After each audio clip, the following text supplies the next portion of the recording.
Live from Atlanta, Georgia, it's the Zach Ballinger Show, where we help you find your direction through passion and purpose. My name is Zach Ballinger. I am your host. Thank you guys so much for joining us today.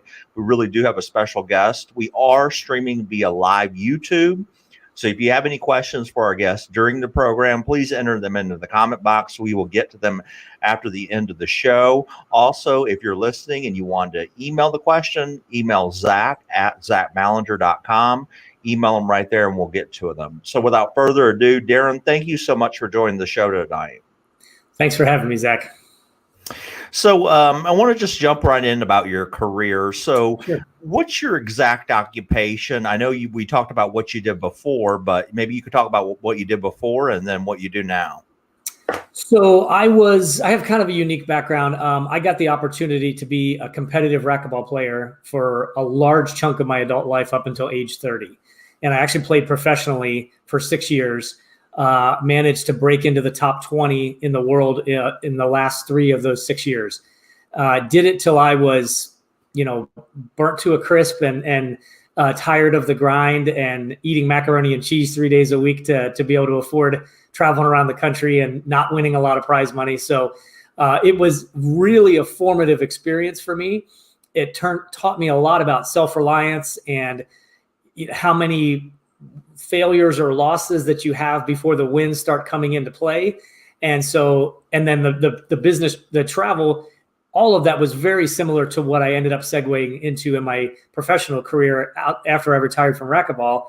And my day job now is that I am the VP of sales for a company called Triage Now. We are a telephonic nurse triage service for workplace injuries. So I sell that service nationwide. And I do a lot. I used to do a lot of travel. This is being filmed in the time of COVID pandemic. So that's been reduced quite a bit, or actually down to nothing at the moment. But, sales is a tough gig in the terms of, you kind of eat what you kill, so to speak. You have a lot of things going on at once. You do a lot of work and come up short sometimes. And I do think my athletic career was a really good preparation for what I'm doing now. So let's talk about the racquetball first. So Sure. I didn't even know there was professional racquetball, and I'm sure there is. We just never think of outside of our paradigm with what we do. I play basketball, so obviously I think in terms of basketball or football. Mm-hmm. So how in the world did you think you would make this a career when you were growing up? And how did you know you were good enough? Well, that also is kind of a unique story because my first exposure to professional racquetball was actually super early in me playing the game at all. So I went to a pro tournament and entered in the amateur division about 4 months after I had picked up a racket for the first time. So I met some people that I played at the high school. There was a park across the street right next to the high school where I went to school. And we played outdoor racquetball, which is quite different from indoors where you have 4 walls and a ceiling. But it was a start. The guys that played there found out about this tournament that was coming up, and they're like, hey, you should come with us. And so I'm like, yeah, sure, sounds great. So I entered the tournament. I got absolutely smashed in my first match. First hour, first day of the tournament, I was done. I lost very quickly. But then I spent the rest of the afternoon sitting on the bleachers watching the pros play. And I was just absolutely captivated with the athleticism that was being exhibited inside that 20 by 40 box. And so that was the moment that I decided I want to be one of these guys. So I literally was 4 months into the game and right then and there made the commitment that this is what I want to do. And so I joined a club where I could practice indoor racquetball and took some lessons and started training and playing and doing everything I could to achieve the goal of joining the pro tour at some point. So that journey took me about 10 years. I was really fortunate to have a lot of help along the way. I had some great high-level players here in the Phoenix area that kind of took me under their wing and showed me some of the ropes. One of them, his name was Don Thomas. He actually was a top 3 professional in the heyday of racquetball in the mid to late 80s. He was one of the best guys around. And so I got to know Don really well, and he was very encouraging, gave me a lot of insider tips and shortened my learning curve quite a bit. And I was able to go out and, start in the qualifying divisions and then playing my way into the main draw. And eventually I got good enough where I was able to start in the round of 32 in the main draw. And that made life a lot easier. I wasn't playing my way into the tournament. I started when the other top ranked pros did. So you spent 10 years to get to be professional. Yeah. And, you had a love for the game, but, I had a love for basketball at 15, but I was 6 feet tall and couldn't jump more than 2 inches. So, no matter, even if I spent 50 years, it wasn't going to happen. How did you have an assessment from a coach or someone that watched your abilities, or did somebody kind of guide you and say, hey, Darrin, I really do think you have the skills to make it to the next level?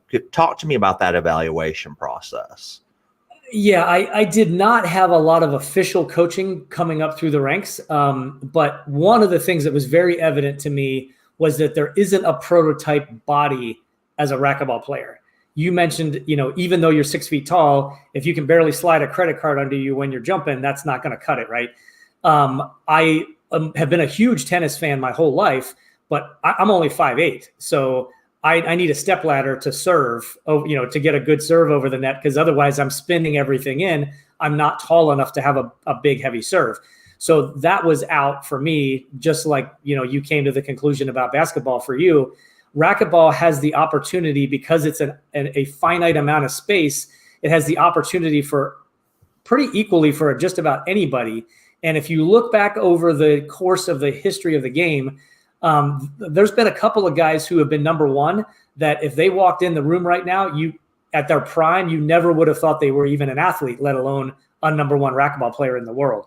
So in a confined space with good strategy, you can beat an awful lot of people, and in some cases you can beat everybody. And so for me, that was a great match. I wrestled briefly in high school, but I got injured my freshman year, and that was kind of the end of that. So I was looking for an individual sport that I could pour myself into, since I was no longer going to do that in wrestling. And racquetball was the perfect fit because of some of the things I just mentioned.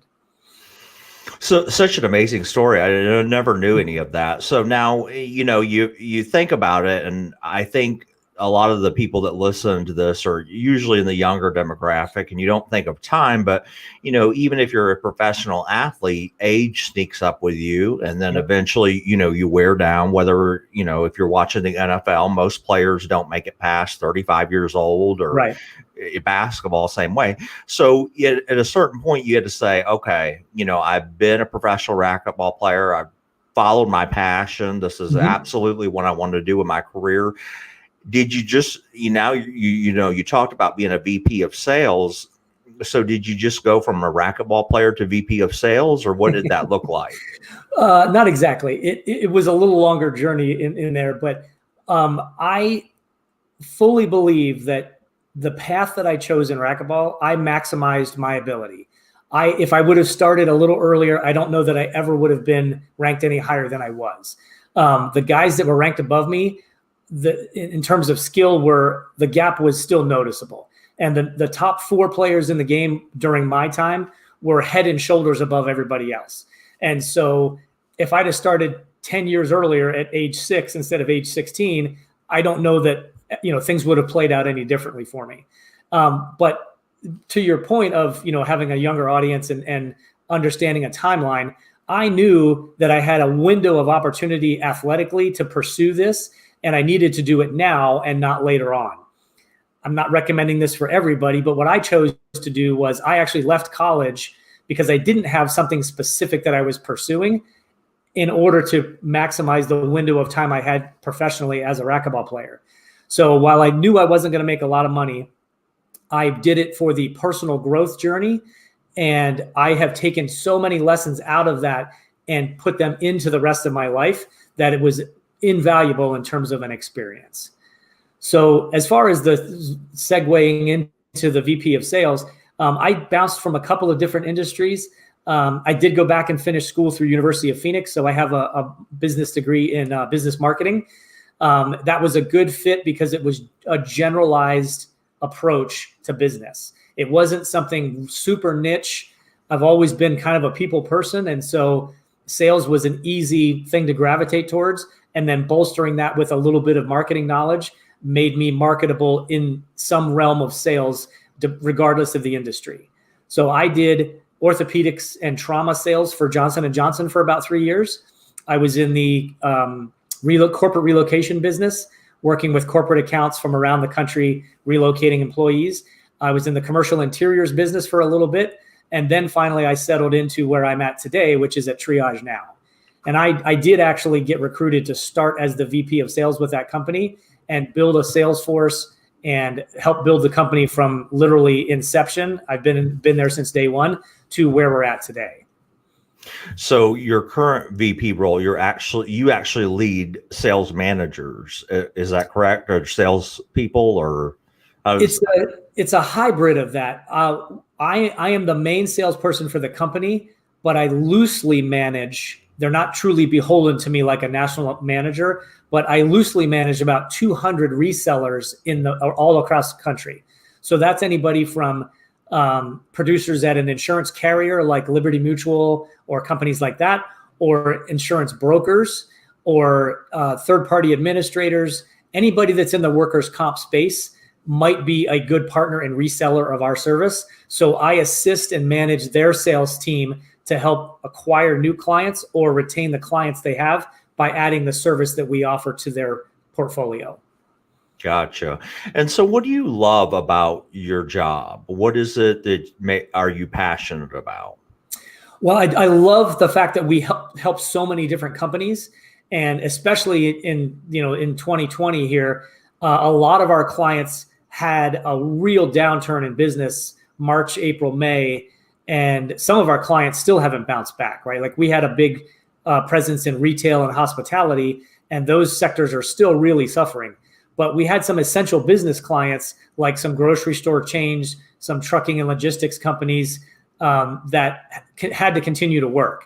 And anytime we can help guide an injured employee to the appropriate level of care, make sure that they're not going to go sit at the ER in the waiting room for several hours, possibly being exposed to somebody who's COVID positive, and that's why they're at the hospital. Guiding their care process is the people side of the business, but the byproduct of that happens to be that we reduce workers' comp costs and the number of work comp claims that are generated each year. And that's a tremendous benefit to each employer that I work with as well.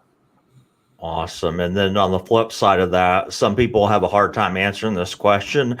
Others can rattle it right off their head. But if there's something that you don't like about your job, or something that somebody should know that's difficult behind the scenes.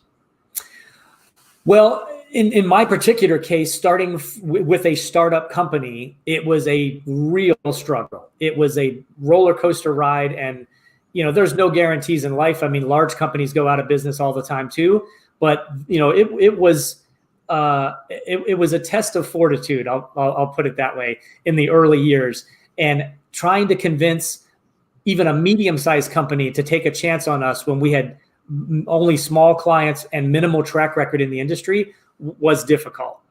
And I just had to break it down in stages and slowly and incrementally keep getting larger and larger clients.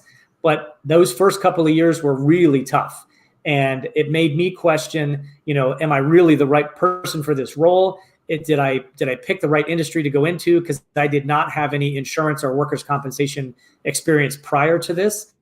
And I just kind of, had to keep grinding, and eventually got through that phase. And now things are much, much easier. I get to throw around some of my client lists like Liberty Mutual and General Mills and Goodyear Tire and people like that. And that pretty much quells any concern that a new prospective client of ours would have if we're big enough to handle their business. So things are much easier now than they used to be. How do you break past the stigma when I go down to a college campus or I'm talking to somebody about a career and I mention sales, because sales is very lucrative? I think you get in at what you put out, you put Yes. into it, what you put out. And every company needs sales reps, but we've gotten this stigma in this country. We think of a used car salesman, or we think of somebody pushy or a timeshare salesman. what do you say to somebody out there listening that thinking that's what, when they say sales, that's what automatically pops up in their mind? So I hate salespeople just as much as everybody else does in terms of the definition you just shared, right? I have a visceral reaction to someone aggressively trying to sell me something. What I do, I look at my role as an educator. We happen to have the best service on the market, but it's not exponentially better than everybody else. It is percentage-wise, we get better results, and that has proven true. But that's the key to the job. My role is to play educator to a prospective client and have them understand why we would be the best choice of partners. It appears that my competitors are hard selling my clients, and the rapport that I build with my client base is a key part to that continued working relationship, not only from the RFP stage where they're gathering proposals and deciding who to work with, but it is an ongoing business relationship. And so I want to be an educator on the front end, and I want to be a fireman from that point forward.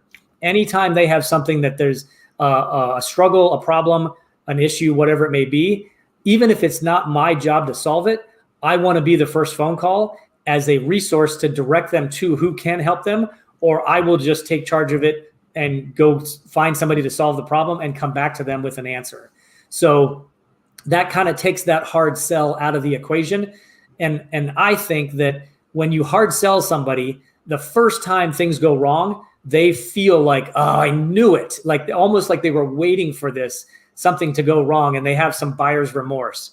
When I educate them and develop rapport that I can be a trusted resource for them from now through the length of our working relationship, that's the key to my success in sales.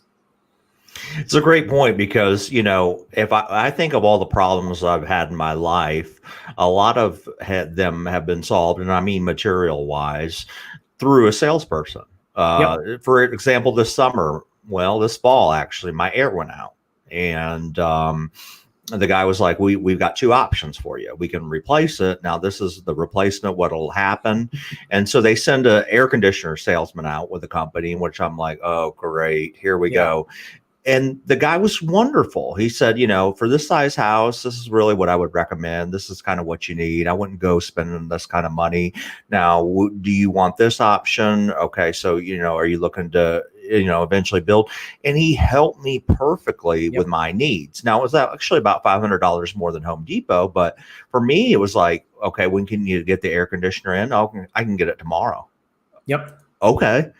So, just things like that, we don't see that as a surface. That's actually a sales rep. And I just think a lot of times it gets so stigmatized that even students often push those careers off to the side when we need to be bringing them back to the table and be kind of looking at them a little bit more.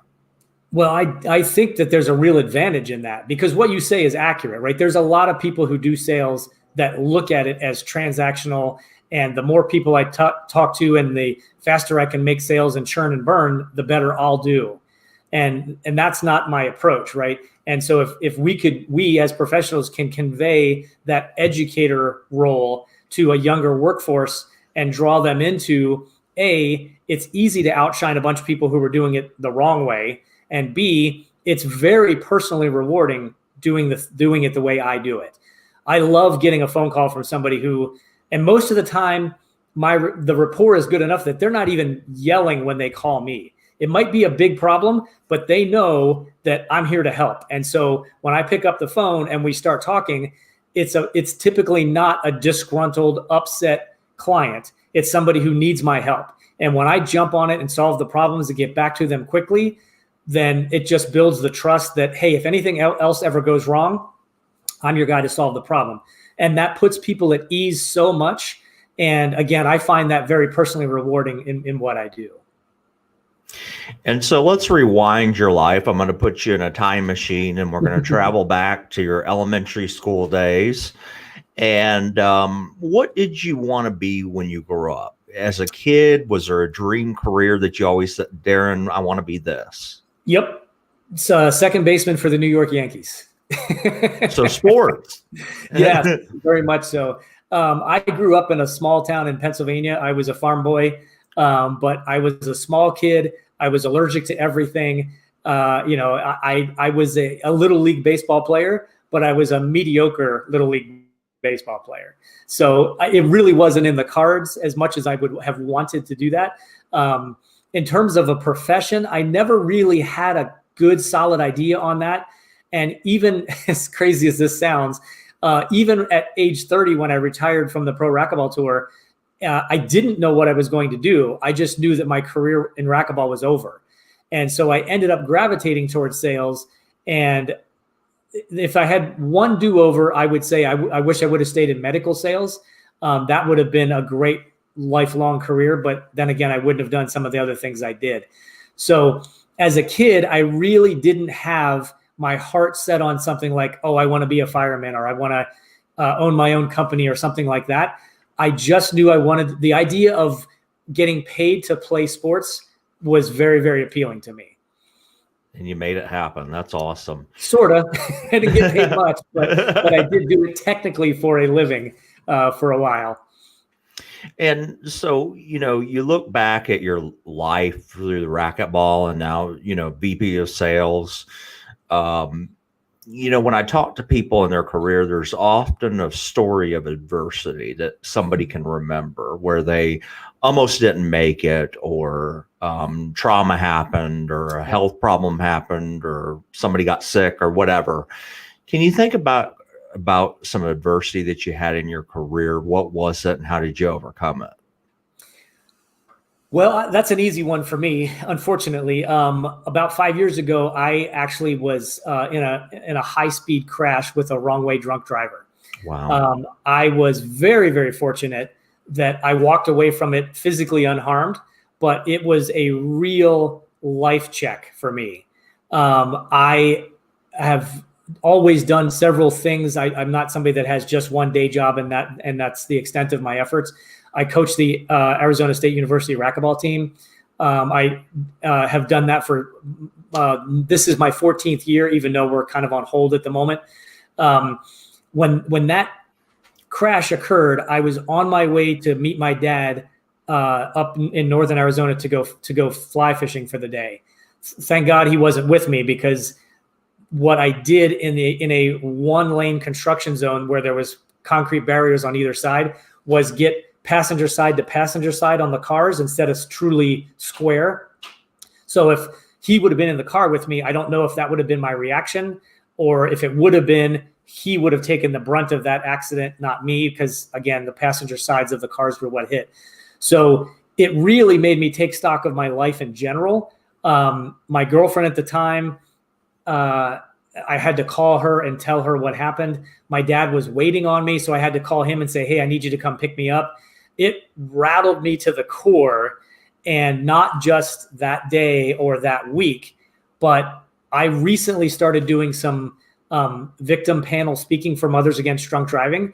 And after 5 years, I still have a visceral response to sharing that story with people. So in my coaching life, in my personal life, in my professional life at Triage Now, it just made me reevaluate everything. And I'll tell you, I have a lot more gratitude about life in general after that. And it took the sting of some of the losses away. It just gave me a better perspective of, I did a pitch right about that same time. I had done a pitch to the largest company we had ever pitched to, and we finished second. I thought I did a really good job. I was happy with the way I presented us as a company, but they didn't choose us. And that was literally several days before the accident occurred. And I was bummed out about it. And I was just dragging the weight of that around with me. And then something like a head-on collision to snap you out of it happens. And all of a sudden it's like, okay, yeah, that's a bummer, but that's not something to expend a whole lot more energy on. Let's be grateful of, you woke up today, you still have a job, you're healthy, you've got other opportunities to take swings at. So let's put this in perspective. And so I would easily point to that as an answer to the question you asked. Thanks for sharing that personal story. In my book, Don't Be a Zombie, How to Find a Career You Love, I talk about taking a vacation as your vocation. What I mean by that is John Acuff says in his book, he says, crash a plane in your life. So in other words, you don't see people in, that Captain Sully, New York City, he saved all those people's life. You don't see people going back after they've been saved from a crash, going back and say, okay, it's time to watch more TV. They live an inspired life. Yeah. And that's what to your point, is that not realistically, but as a metaphor, I think a lot of people need to have a crash. And I'm not talking about the kind, the physical kind. Of course. It is. And even for me, I mean, I've led a very charmed life, in my opinion, right? I mean, I've had my share of ups and downs like everybody else has, but I avoided having a real job till age 30, right? I pursued the one thing I was sure about as my passion, and I made it into the top 20 in the world as a pro racquetball player. That was an amazing journey. And then I transitioned out of that, and I did bounce from career to career, but my life was great. I really had no complaints whatsoever. And so for somebody like me that I thought had an attitude of gratitude and was grateful for the opportunities I've had and stuff, even for me, that was that rattled me to the core, and it was a good dose of perspective. I hate to think that others need something that traumatic to trigger a truly life-altering shift in perception. But like you said, in many cases, that is true, that we just get stuck in a rut and we don't see things differently. And it takes something as drastic as that to snap us out of it. So I did want to get to the questions and then follow up on something that we talked about earlier. Is we did have a question that came in from a college student. It says, I think I would be good at sales. In fact, I want to do it, but how do you know what product to pick, and how do you pick a product that you're passionate about? So I think he's asking like what industry he should go into. Yeah. Well, that's a tricky one because there's obviously there's tons of stuff out there. So I would start to narrow it down with some questions such as, do I think I'm better suited for transactional sales or relationship sales? I do relationship sales in the fact that it can be a long sales cycle. And ideally, it is an ongoing business relationship for perpetuity. So if my personality fits that well, I'm patient, I'm a grinder, I like people a lot, and I want to continue to develop a rapport with each person that I end up doing business with. If you're somebody who's a little bit more geared towards the transactional side, where you would sell a cell phone to somebody and never see them again, that's fine too. There's people who enjoy that, do well at it, and make their mark, so to speak, on that person in that moment, even though they never see each other again. So, and of course, the answer to all of that is try a bunch of stuff and see, right? If you can figure out if you're transactional or relationship, that's a good place to start. But even so, there's so many variations of that. Try a bunch of different things and find something that suits you, or it will find you as you continue going through your career. But don't think your first job or your second job out of college is going to be something that you do forever and ever. Most of the time, it just does not work out that way. So be flexible and be patient with yourself and try as many different things as you can. Great advice. I appreciate that. And so can you tell us about, we talked about, we share this kind of passion for college students. Tell me a little bit about what you've got going on the side there. So after my car crash, I had a lot of time to think, okay, this is I've been granted a second chance. What should I be doing with my life? I absolutely love my coaching role as the racquetball coach at ASU. I've been doing that for 14 years. I've probably had about 500 kids that have gone through that program. And I've always been interested in public speaking, but I never pursued it. And so again, the crash being the impetus for me making some changes, I started pursuing public speaking. And because of my connections at ASU, I had opportunities to speak at the W.P. Carey Business School at ASU and also at Northern Arizona University and the W.A. Frank College of Business as well, and connect with some college students because I speak to that peer group as the racquetball team all the time anyway. So it was an easy segue for me. but I've discovered that just through my experience being on the planet for 50 years now, that I have a lot to share that I think is kind of should be, common knowledge kind of a thing. But clearly the schools aren't prepping everybody as well as they possibly could, making the transition from student to young professional. And so my talks are geared on making that transition as easy as possible, things to do while you're in school, and then as a young professional, how to fit into a new work culture a lot more easily and make the most out of that first job opportunity that you have. That's awesome. And we'll make sure to link to it if anybody's interested in following Darrin or interested in having him for that advice. That's a great thing you're doing. I just wanted to appreciate your time. I know that you're extremely busy with what you got going on. I really enjoyed the conversation.